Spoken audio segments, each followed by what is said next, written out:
Hey, what's happening, everybody? Nick Salzman here, Pendulum Metrics.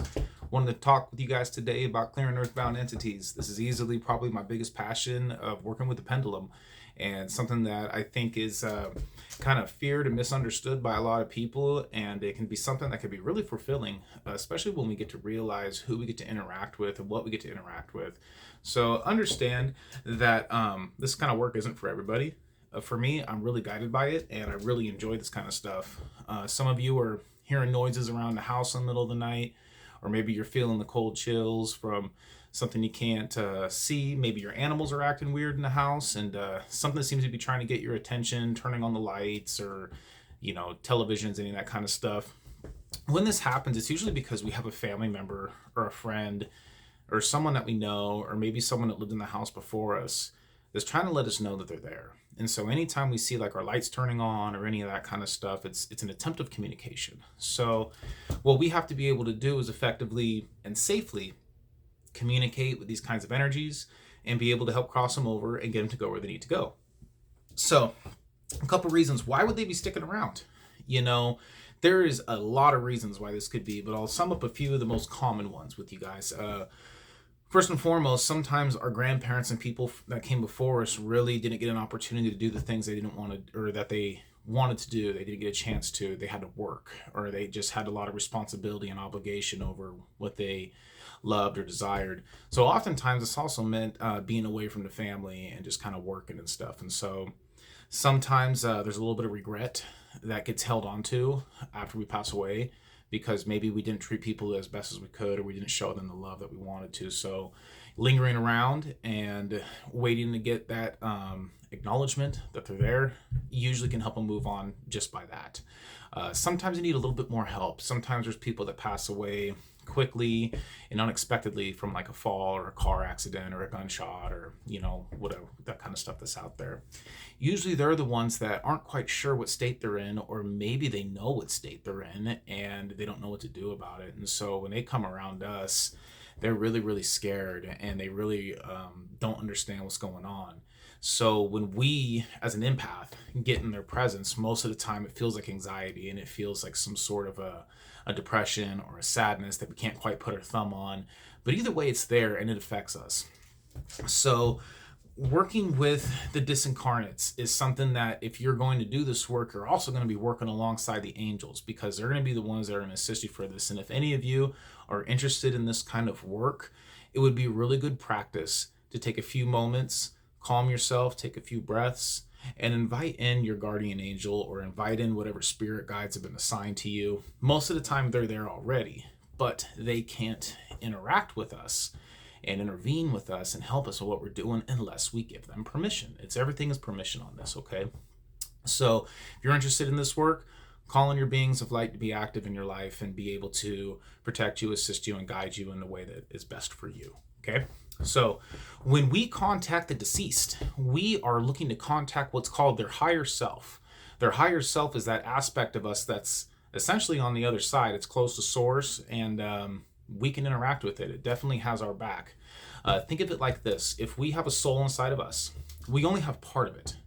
It would be, if we tried to put a whole soul inside someone's body, inside a physical body, it'd be like trying to put like a jet engine in a Matchbox car. It just wouldn't fit and it wouldn't work. It's too vast, it's too big. So we get a piece of it inside of us, and then the rest is over on the other side, kind of waiting for us to become whole again.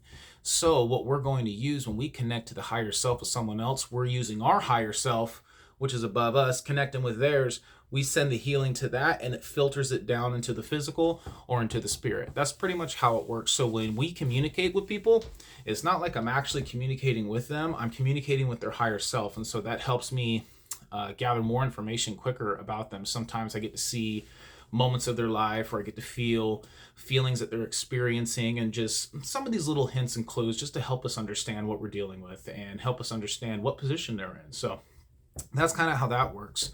Sometimes we get them healed, and then we try and cross them over, and they're not ready to go yet. They still, for whatever reason, are holding on to some kind of fear that they don't want to go there, or maybe they believe that they won't be able to see their family members that are still living if they leave. So it's important to understand that when we pass away, they reside outside of time and space. It'd be like reading a book, putting a bookmark in, putting that book down. Years later, you can open up that book and pick it up right where you left off. So if they want to cross over and rest for 1,000 years, if they wanted to, they would be able to come right back to this moment.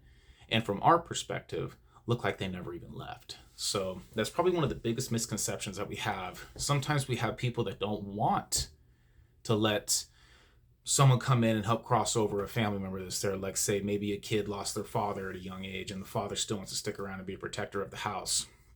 That's cool. Maybe the father had some sort of a drug or a substance abuse issue, which usually comes with some sort of an attachment. Any kind of addiction or cancer or that kind of stuff can usually be energetically linked to some sort of a spiritual attachment or an emotional imbalance. But usually both are synonymous. They go right hand in hand with each other. So when I explain to them after we heal them that it's important for them to go to the light so they can become complete, it's important to understand that when they do that, they come back with a much stronger and greater capacity. If they stay earthbound, holding on to whatever grief or sickness or whatever they have, not only is it a very diminished state that they're operating from, but it can also affect the family members who are still in the house. And so this is how hereditary family issues can be handed down, whether it be some sort of a mental imbalance or a physical imbalance. This is definitely a strong correlation that I think is easily overlooked. So when we have one that's not ready to go to the light, one of the things that I ask is, how would you like if I showed you a preview of this place where you can see it, you can experience it, but you don't have to actually be absorbed in it and make that decision? Would that be something you would be interested in? Most of the time we get a yes answer with our pendulum when we tell them that. Then all we ask to do is to create a bubble of light around him at this time that we'll use as a vessel. Send him over to the source, send him over to the Christic plane, send him over to heaven, whatever you want to call it. As long as your intention is there, it'll work. Send him there. And then from there, we're going to ask them, can you see this place and feel it? And they say yes. And say, okay, is this a place you would like to stay? They say yes. Say, okay, bring them back to the present moment. Just ask to bring them back to the present moment and remove this bubble of light around them. And then ask them again, are you willing to go to the light? Most of the time, 9 times out of 10, they're going to absolutely say yes, they're ready to go. So I haven't really got too many turning me down after I've given them a preview. I've had some turn me down without the preview, but after we show them where they're going, they're usually pretty cool with wanting to be a part of it. So food for thought. So what we're going to get into is we're going to get into the protocol that we're going to use to clear an earthbound spirit from the house. So I'm using my Lightworker pendulum again. I have a lot of pendulums that are great for clearings. This is one of them, so we're going to use this right now. So I have my pendulum, okay? And let's say I'm sitting in my house, or I'm sitting in my house looking at somebody else's house in a photo. But let's just say for the viewers listening at home, I want you all to learn how to clear your home so that way we can operate in our highest and healthiest state. So this is for the viewer clearing at their own house, okay? So I'm going to ask universal knowledge, do we have permission to ask about the energy of the space? Okay, everything's permission. So if we get a yes, we say thank you and we proceed. And I say, okay, do we have the presence of any earthbound entities in our space? And I get a yes. Okay, now this is where people can get lost and they can say, oh, how many, or which kind, which is important. You do want to know that. You want to know what you're up against. But just know that if we're dealing with more than one earthbound human entity, we can connect with them all at the same time. It doesn't have to be one after another. It can be all at the same time, if that makes sense, okay? So I'm going to say, okay, universal knowledge, do we have permission to connect with the higher self of all earthbound entities in the space? Okay? And this is assuming that they're human. I'll make another video for non-human entities, but we'll just say it's a human entity like a family member that's passed, okay? So I'm going to say, okay, do we have permission to send them healing energy this time? Yes, we do. It's a universal knowledge. And for those of you guys that don't know the breathing technique, please watch the Haw breath clearing technique video. It's going to tell you how to do this breathing technique, okay? But I'm just going to show you, and every time you hear me snap my finger, that just means I'm inducing it. You don't need to snap your finger at home, but I'm just going to snap the finger means I'm starting that breathing or that breathing technique, okay? So I'm going to say universal knowledge at this time. We ask that we remove all pain in all earthbound entities in our location.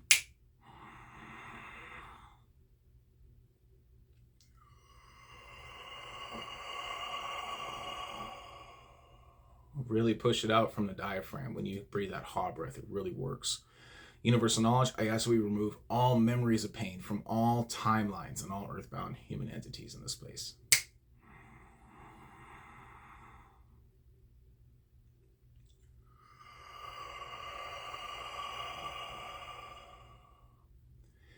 I'm going to say, thank you. Universal knowledge, at this time, do we have permission to nourish all earthbound human entities at this time? We can say to the Christ spark, nourish the Christ spark. That's the part of us that's in our soul. I believe that's where we can send a lot of energy, so that's where I'm going to send mine. I'm going to say, universal knowledge, do we have permission to send unconditional loving energy to the Christ spark of all earthbound human entities? We do. Okay. I ask that we send nourishing unconditional love to the Christ spark of all earthbound human entities in this space.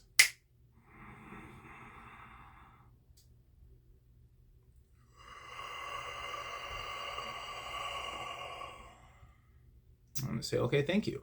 And now we're going to approach with the dialogue once again. I'm going to say, okay, are you feeling a little bit better? I'm here, yes. I'm going to say, okay, are you wanting to go to the light at this time and join your family and friends? And get a yes. I'm going to say, okay, are you afraid to go to the light? And in this instance, I get a no, they're not afraid to go to the light. And I say, okay, I can help you get there. Now, here's the important step. Sometimes we say, call in a guide, call in someone else that can help assist them. You know, and I've heard conflicting information about this, about sending them to the light and putting them back in a loop of reincarnation. So one day I had an idea, and it seemed to work really, really well. If we all have a soul and a Christ spark sits in the middle of the chest, maybe they could see it. So I say, okay, at this time, can you look down in the middle of your chest and tell me, do you see a light there? And we get a yes. If they get a no, usually means you're dealing with a non-human entity.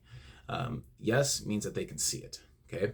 So we say, okay, I want you to look into this light, gaze into this light, and take a deep breath in with me. Ready? 1, 2, 3.